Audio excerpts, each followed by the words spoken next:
Hey guys, spam waits here. I can't hear anything. But I am in. Oh god, I can zoom. Palo Alto. Yep, we're gonna start again. Not really start again. I've already started since about a week or two ago. A couple weeks ago. Hopefully, I'll be uploading this in order. But yeah, we finally made it to Palo Alto. This is actually the end of the line for the ECR. However, I did not ride the ECR. I rode Caltrain because it was faster. I didn't want to take 2 hours to get down here. But yeah, we're at Palo Alto, the end of the line for El Camino Real, or Route ECR for Samtrans, but we're going to continue on even further eventually here in the next few weeks. Right now, we're going to head towards Palo Alto, but not what you think what it is. Not really the downtown where I kind of showed before if you looked at my Twitter.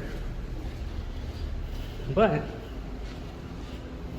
the reason why Palo Alto is called Palo Alto. Now, if you excuse me, I need to get through here. See you in the next clip. So I have to say, for first looks of Palo Alto, I mean, I've been here twice. And now my actual first time walking around here in this city. Apparently they got a little Amazon building here. Don't know what it's for. No shopping or anything. It's probably corporate.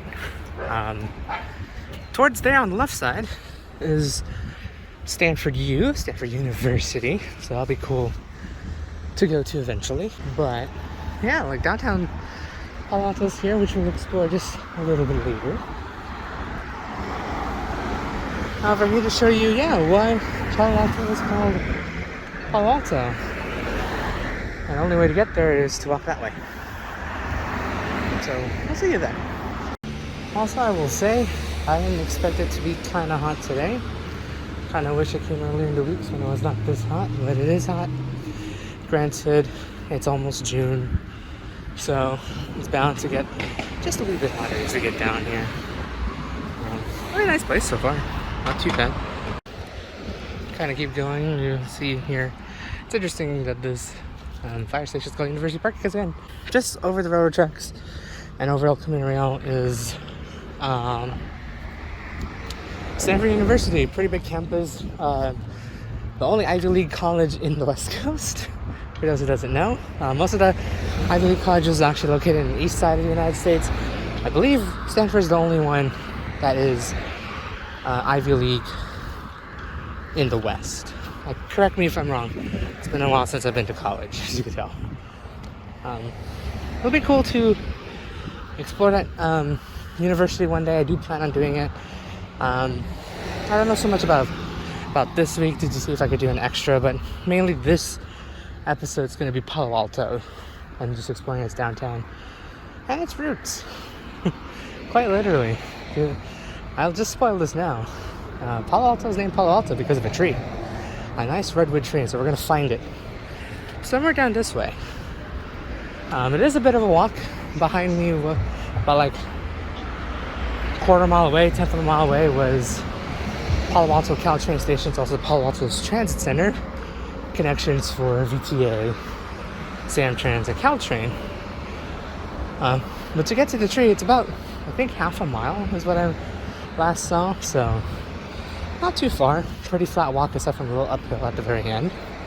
But we're gonna see this tree and see why the city's called Palo Alto. See you guys over there. I just have to look. So apparently there's a hill. Oh, water utility. Oh, it's a well. Oh, that makes so much sense. Why is there a well here? Apparently this used to be carrying the town's water and whatnot. And I guess this whole tower used to be where they stored the water. I haven't got to the thing yet. To the tree. Oh, we'll be there soon. Sorry for the sun. Try my best to. There you go. Read it.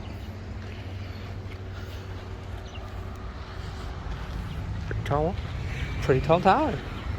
Probably from, I guess, I think it was the 1900s, I believe, of the 20th century. Oh, I went the wrong way to see this, so you guys are just gonna have to vouch for now. I'm gonna try and go over there. I should be fine. Don't do what I did. Hey, there we go.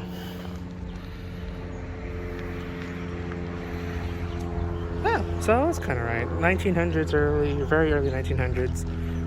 Charles Daddy Marks. I never thought I would need to see that name. Sure, citizens of North Palo Alto, safe, reliable source of water and fire protection. Oh yeah, because you're just storing a lot of water now. It's like covered in greenery. I don't think that's used anymore because there's already the advent use of the modern technology with water, water preservation, all that stuff. Probably that water well was defunct now.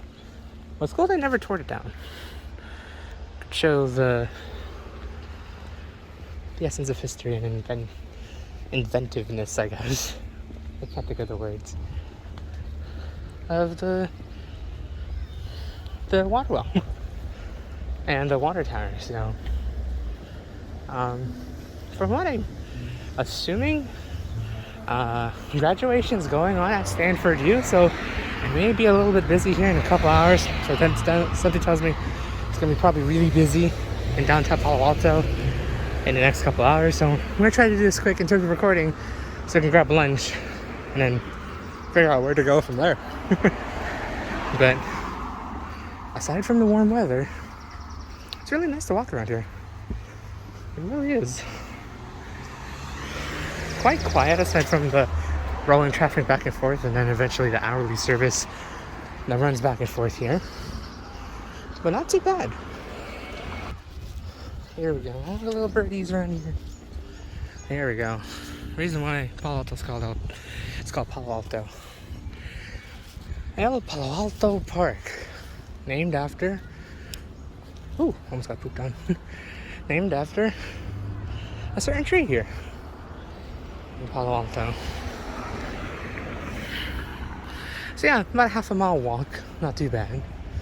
To get to this nice little nature path. I got some redwoods. Like, look at that. They're tall. Try my best to hold it up as best as I can as we get down. But really a nice change of pace. I've always wondered why, like, there's just a whole bunch of trees here. I mean, it is a park. It's a pretty small park. However, I didn't expect it to be a park of redwoods. Oh, and there used to be a creek around here. Yeah, we're gonna eventually see this bridge, which is not too far from here.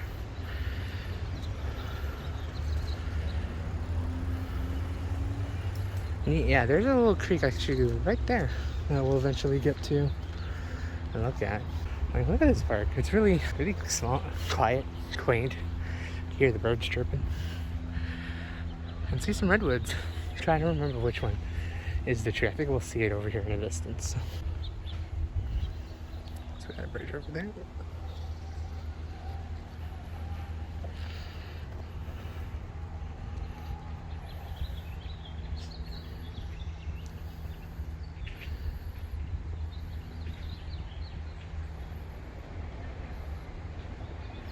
Oh, interesting. So yeah, the watershed here, the San Francisco Creek watershed. It's just like a whole creek that runs by. It used to be a lot bigger before, but obviously, what's the word? Development decided to shrink that creek down more and more and more till, it became what it is today. Which can cause a problem, as you see in the last one. I think I might have walked this backwards. In the last one, if the creek swells, it gets really flooded. So, sorry for those who can't see that. I know it's really pretty here, very quiet. There's a little old bridge right there that carries Caltrain nowadays, but it used to carry Southern Pacific from the way back when, basically the early 20th century and whatnot. The bridge is still staying out, at least. I'm pretty sure that's a historical landmark now, especially since El Palo Alto, which is, I believe that tree right there is a California landmark, so it's not going to be destroyed. It's not going to go down. It's pretty cool.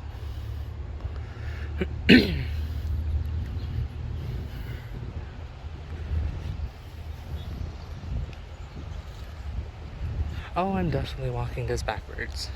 Oh, sorry for walking it backwards. You're gonna see it backwards now. So it really shows the humble beginnings of what it used to be and all that stuff. I guess that was the old trestle bridge that was right behind me before they made it a lot bigger. Or it could be something else. Yeah, this is actually really the history of all of the whole watershed here.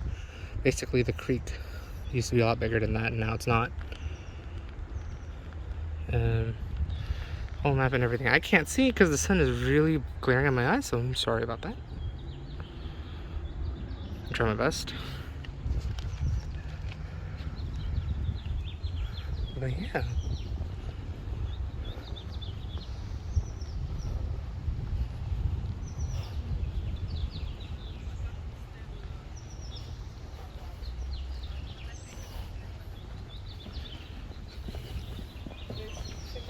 See over here, see if there's any water going down. Oh, not much water. Granted, it has rained quite a long time ago, or not really quite a long time ago, quite a couple weeks ago, so I'm not too surprised that there's not much water in here. But this has to be the tree. We'll look at it here in a bit. But I believe that's El Palo Alto right there. The tree that basically named this whole city. Obviously, you can't even go further than that because redwoods, they're pretty tall. Yeah, trestle over here on the bridge. San Francisco doesn't really have water, but I think it's just pretty much a flood shed. Like, so just, it does runoff, so there's not really a creek. But again, probably because of development, they've stopped the runoffs this way. But when it's like rainy season, so during the winter months, probably gonna see a trickle of water if it's a drought, or a lot of water if it has recently rained for like a good couple days. But yeah, there's a nice little bridge for pedestrians to walk through the park and whatnot. And basically on the other side is the rest of Palo Alto. I'm trying my best not to get run over here. Still got some paths and whatnot. It's a pretty small park, to say the least. There's nothing too grand or anything like that, but aside from the big redwood that's right behind me that we'll look at, this is it. So that's pretty much the end of that park, so we're gonna head towards the tree.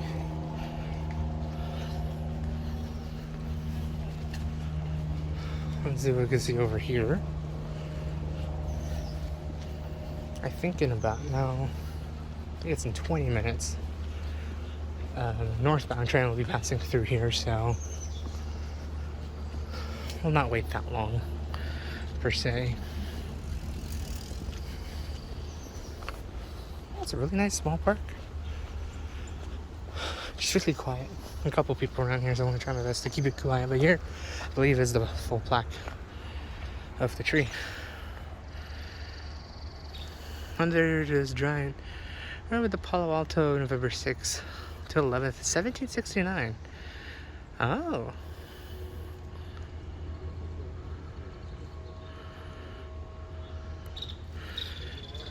And a topographical map. Oh, so this is a living landmark. Basically, from what I understand, this tree is one of the landmarks that really brought through the inception of El Camino Real as the pathway to connect North and Southern California. That's good to know that it is a living landmark. And this placard's been here for almost 100 years. That's crazy. To really explain everything and everything. I guess like a little acknowledgement from the Arborist Association.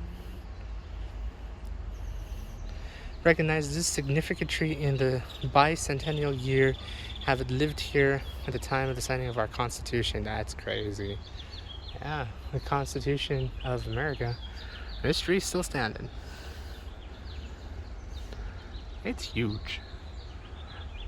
If I really look, I can probably see how high it is. So we're making our way back now. Thank God I'm walking towards the breeze, and the breeze is really nice. But we're walking back towards downtown Palo Alto. Hopefully I'll show you University Ave, which is basically the main street of Palo Alto where all the businesses are going to be located. And I'm going to be finding lunch there, so hopefully I find something good. But yeah, that's really cool that they got a little park commemorating El Palo Alto, which is the living landmark that is known to connect, like, at least known to connect northern, southern California, or California as a whole. Because El Camino Real is not too far away, and considering that El Camino Real is not too far away, the Southern Pacific Line, which is what Caltrain runs on, is also right next to it. You really get to know where you're located, which is, well, Palo Alto, so that's pretty awesome. And it's pretty cool that even through the test of time, the tree's still up, the tree's still there, living, growing, being a tree. And a really cool landmark. So yeah, we're gonna head over to downtown, try to find some food, and then maybe wrap up. We'll see where we're gonna land off.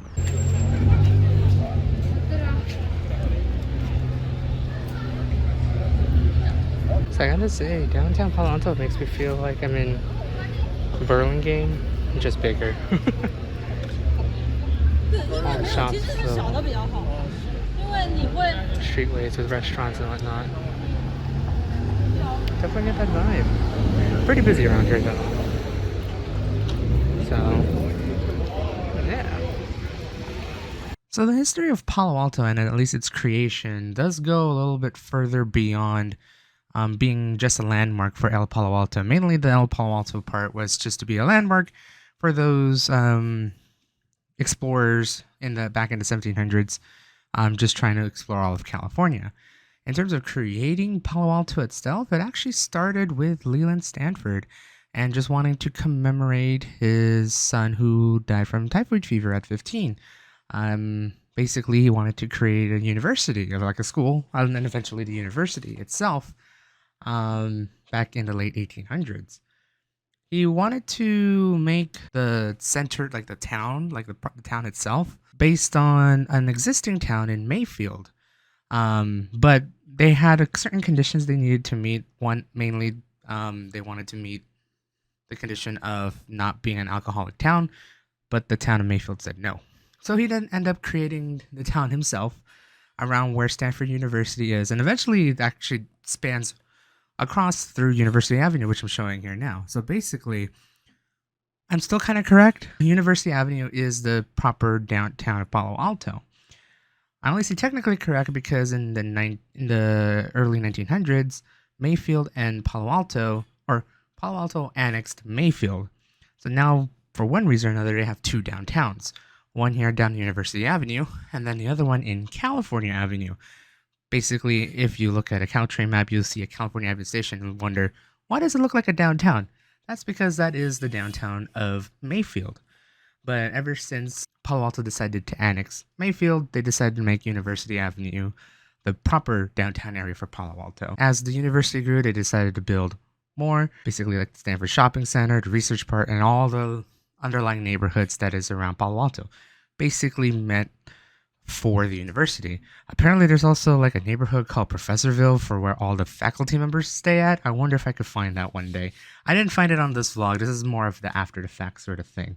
But yeah, like you could see how it has expanded from just being like a university town and then eventually university city, and now just like a general city with a university vibe, because Stanford University is literally right across El Camino Real. You can see how everything is like growing a little bit, doing a little bit of modernizing, but as well as keeping the same old classic architecture. As you could tell, the Stanford Theater right here says closed temporarily, but it's actually reopened now. I think it reopened back in July. I recorded this back in May. You can tell how long this video has been. They've done a lot of revitalization, a lot of modernization, but also kept like a lot of its integrity of being the downtown for Palo Alto. So it was really nice to walk around there. It does get a little bit more and more busy, especially throughout the year. Like throughout this year, it's actually gotten a lot busier nowadays just walking around downtown Palo Alto. Probably because there's a lot of students. are coming back to school. Again, I recorded this in like late May, so it was at the end of the year. But it's definitely a popping place to just be at, eat, shop, do everything. So unfortunately, I made it back to the station already. Gotta wait about like 20 or so minutes for the train. But yeah, I'm back here at Palo Alto station.